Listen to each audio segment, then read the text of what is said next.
Each one of you came with a dream, a spark, and a determination to change your lives. You began with the formation stage, a powerful session of transformation where you were exposed to character formation, first aid, guidance, and financial literacy. You built your discipline, teamwork, responsible citizenship. You learned that success is earned through consistency, patience, and service. Those early days were not just about acquiring skills. They were about building character and preparing leaders. And I want to tell you, you keep on being told you're leaders of tomorrow. You're not leaders of tomorrow. You're leaders of today. After the formation stage, you advance into specialization training in fields such as welding, electrical, works, mechanics, plumbing, masonry, catering, tailoring, hair dressing, carpentry, DJing, and event management. Hapa niko na ma DJ. My government ensured that every trainee sat for NITA examination, fully sponsored by the county government of Machakos, because we believe in equal opportunity for all. Today, I am proud to announce that out of 1,000 trainees, 967 passed their examination. To the 33 who did not pass, do not give up, and I cannot give up on you. This is not the end. It is just the beginning of another attempt. You will resit the examination of another attempt. Tumesikizana? Wala wajapita, munarudi shule January. Hivyo sasa. Na mnajua hapo sicheki na mtu. Silikuwa na majina yenu nyinyi wote. Munarudi shule, mujaribu tena, mufanye nini? Mpite. Na najua kwa nguvu za Mwenyezi Mungu mtafanya nini? As a mother lazima mimi niwafuate bwana.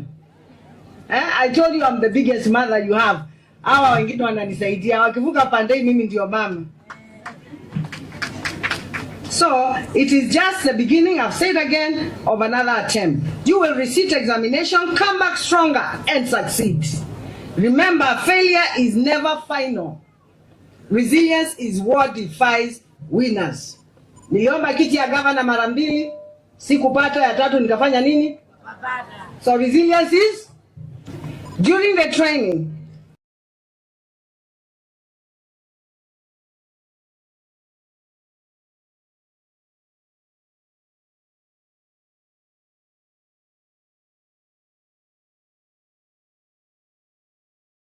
you gave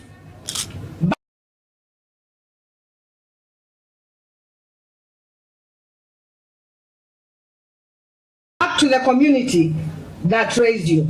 You engage in environmental cleanup. As you graduate, remember that today is not only the end of the journey, it is a new beginning. We will award you with certificates and startup kits tailored to your area of specialization. Tumesikizana hapo? These are not just tools, they are the foundation of your dream, the key to unlock potential.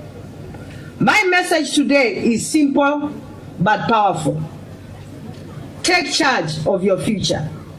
Do not wait for opportunities. Create them. Do not wait for jobs. Build them. Machakos needs job creators, not job seekers. That is why we have empowered you. Kenya's future depends on your resilience and your innovation. You are the generation that will turn challenges into opportunities and ideas into enterprises. As I conclude, allow me to express my sincere gratitude to our trainers. Asanteni sana our trainers. Thank you so much. God bless you. Thank you.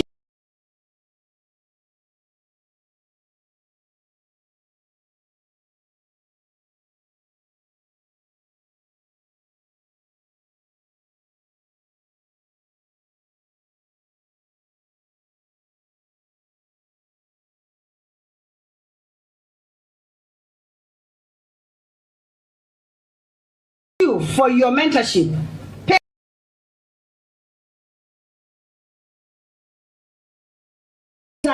For standing with the youth of Machakos County. Support. Asanteni sana wazazi. Vijana wangu, my youth, maisha ilianza January. And I'm sure there are some I even found working in my place. They are plumbers. I don't know whether wako hapa. Nilienda nikakuta moja akanisimamia hivi. Nikashangaa kwa nini unafanya hivi? Akaniambia, "Madam, see I was one of the trainees at the MYS." Kwa hivyo vijana wengi hapo wamepata kazi. Hata wengine wanafanya kazi mpaka kwangu. Kwa hivyo ninawaambia vijana, the way Bishop has told you, never give up. Never give up in life. God made you capable, able, and fully loaded. You have everything that it takes for you to make in life. And I told you, it doesn't matter where you come from, whether rich or poor, we are all equal in the eyes of God. And God is no respecter of man. He cannot favor another person and not favor you. Have your faith and trust in God, and you will go far. You will go far. Hizi viti hao watu wameketi hapa, nyinyi mtakuja kuketi kwa hizo viti, si ndio? Bishop amewaambia hii Kenya ni yenu, sisi tunazeeka. Sisi tunatoka. Tukitoka tunaachia kina nani? Si ni nyinyi? Kwa hivyo mimi ningependa kuchukua hii nafasi niwashukuru, niwaambie tena wale wajapita mitihani, mama is on you. I have all your names. January you're going back to school. Si hapo ni sawa? You're going back to school, tujaribu tena tupate certificate. Na wale wanakuja January, we are taking 1,500 youth. 1,500 wataenda MYS, 1,200 wataenda 400 driving, 400 driving ya gari, 400 driving ya bodaboda, na 400 digital. As we speak now, vijana mnajua tunaendelea na football, si ndio? Ni wangapi wanacheza mpira? Mpira inaendeleaje? In Machakos, my youth are busy. Vijana wangu Machakos wako busy, and that is the only way we can move forward to make sure that we engage our young people so that we can move together. Your Excellency Dr. Kalonzo Musyoka, asante sana kwa kuja. I am a Wiper governor, and this was part of our manifesto as Wiper as a Wiper tulitoka patriotic Wiper nini tukaenda Wiper Patriotic Front.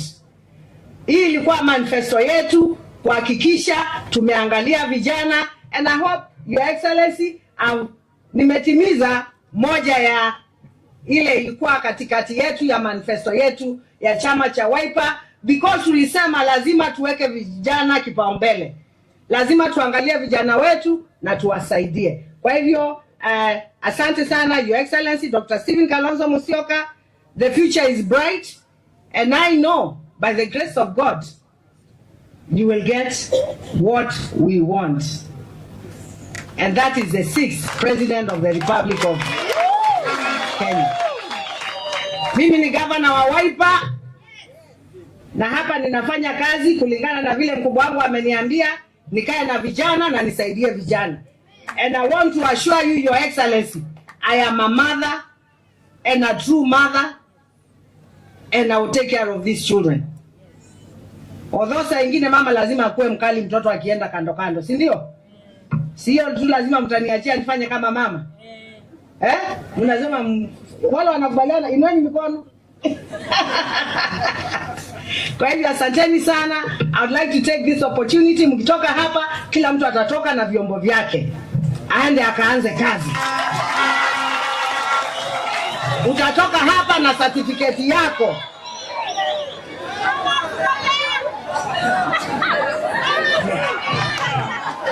Si ni sawa?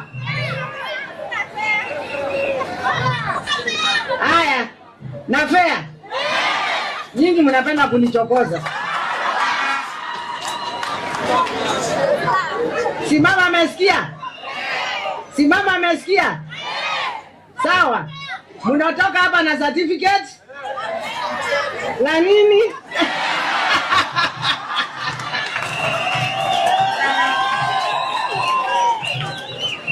Asanteni sana, ningependa kuchukua hii nafasi nimkaribishe His Excellency the 6th President of the Republic of Kenya, Dr. Stephen Kalonzo Musyoka.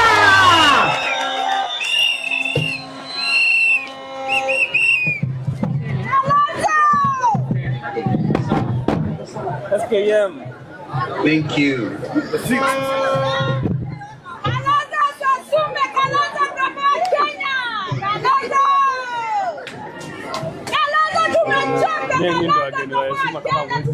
Thank you.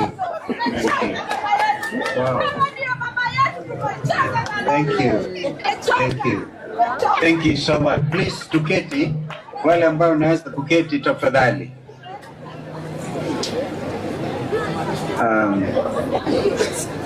Mheshimiwa Gavana wa Machakos, Madam Wavinya Ndeti, distinguished leaders, Bishop Norman Kingo and the team, the clergy who were gracious to present these young Kenyans before God, wazazi wote, mabibi na mabwana, program facilitators.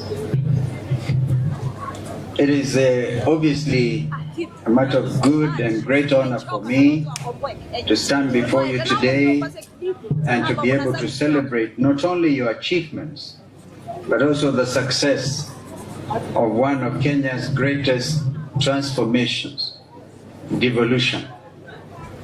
Today's gathering is a living testimony of what can happen when devolution works, when counties invest in their people. This celebration, therefore, is bigger than the mere presentation of certificates. It is, I believe, a living testimony of what happens when devolution meets empowerment. I choose to make this written statement because this is the first such event, so it will go in history, because if I speak of the CAF, which I intend to do, I will juxtapose my remarks with some off-CAF remarks in order to bring this matter to where I believe it should be. Dear friends, the power of devolution lies in its ability to bring government, opportunity, and hope closer to the people. Before 2010, much of our country's progress was decided in Nairobi. When we promulgated the new Constitution of Kenya on August 27, 2010, among its most definitive and deliberate pillars was devolution, ungatuzi. We were clear that we needed to address deep-rooted challenges that had persisted since our independence, including marginalization, inequality, and the over-centralization of power and resources in Nairobi. Thus, with devolution, every county, including our beloved Machakos County, was given the authority, a measure of resources, and the responsibility to shape its own future. I heard what Deputy Governor Francis Mwangangi said, and it is actually a matter of great shame, a matter which is not acceptable, that while the national government enjoys 85% of the total Kenyan budget, only 15 goes to counties, 15%. A lot of you, or some of you, remember that I was a co-chair to the famous, or is it now infamous, NADCO, National Dialogue Committee. And we even upped it to minimum 20%. But now Governor Francis Mwangangi is telling us it's gone down to 9%. Completely. A complete reversal of what the people of Kenya intended to do through Ngatusi. Imagine if Governor Wavinya is operating within the 15%, by the way, is shared between the 47 counties. And the little that she gets, she's able to empower the youth that she's trying to do today. Imagine if we went up to national government, wapate 60%, na counties wapate 40%. In fact, in my view, we should make it 50-50, because all the stealing that is happening in Nairobi is because they have a lot of money to throw away. And yet, as I speak to you, our university lecturers have been on strike. This is a third month, and they cannot be paid the 7.9 billion. They want it paid quickly. I give a suggestion to William Ruto. You cannot keep our university lecturers in the streets. These are some of our best minds. But on the one hand, you're able to get your agents collect sometimes 6,000 to 10,000 people to State House, bribe them with 10,000 shillings each, mass bribery. Now, if you cumulatively took that into account, the amount you're spending on bribing Kenyans, that is enough to pay university lecturers and to get our university students to go back to school. This is just but the simple reality of the mismanagement this country is experiencing at the very top. Distinguished guests across Kenya and Africa, I will go back a little bit. Thus, with devolution, every county, including Machakos, was given the authority. Devolution, fellow Kenyans, is not just about building roads as markets, as Governor Vinya said, but it's also about building people. Infrastructure is important, yes. Those roads and those bridges and those dams, like the one what Kibaki and I had even passed through and got funding from the African Development Bank, the Thika Dam. We should have and really brought in a lot more water to go beyond Machakos and beyond Matu to get into Mwitasiano and get a lot of water all over. But that is a matter that the 85% by the national government, even assisted by our development partners like African Development Bank, is still sitting there as a white elephant. Distinguished guests, across Africa, and Kenya of course included, we are seeing powerful examples of how youth empowerment is changing nations. In Kisumu, youth trained in green energy now run community solar projects. In Makueni, young people are processing mangoes into juice and exporting the same abroad.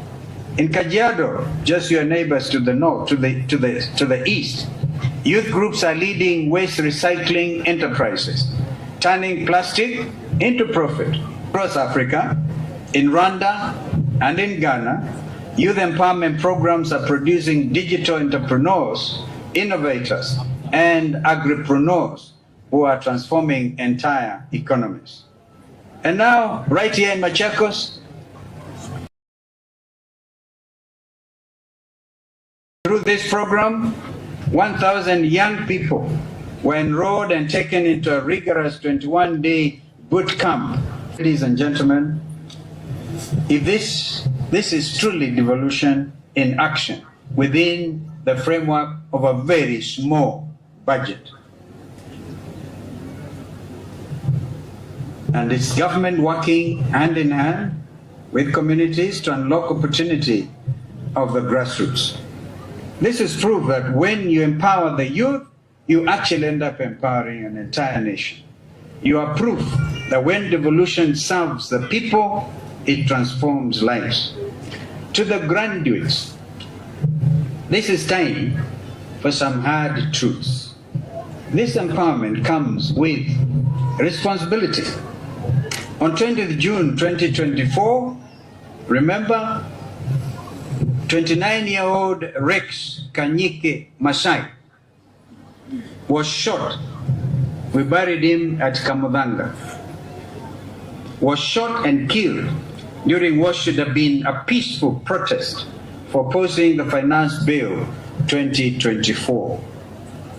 Justice for Rex became a slogan, the rallying call that is the moral urgency of our times. Rex emboldened our nation. His death galvanized all people across all sectors of our nation, fed up with the status quo, asking only for transparency, equality, and respect of the rule of law by those who hold the instruments of power. Rex asked for opportunity. His call was met with police bullets and batons. Graduates, you are not the future anymore. You are the now. You stand on the shoulders of Rex Masai and hundreds of young Kenyans whose names are forever immortalized in our third, and I dare say, final liberation struggle, and their sacrifice should and will not be in vain. You now carry the torch of progress. My dear friends, Ungatuzi Revolution has given you a platform. Now it is your turn to build upon it. Start small, but think big. Collaborate with others. Use your talents not only to lift yourself, but to lift others. Remember, true empowerment is not about what we receive, but what we give back. Remember too, that you are living proof that devolution works and that local action can lead to national transformation. I urge you therefore to take your training as a launch pad. That's what we are, lifting you out of this, to build, to innovate, and to serve. Don't wait for opportunities to come knocking. Go out there and create them. Distinguished guests, ladies and gentlemen,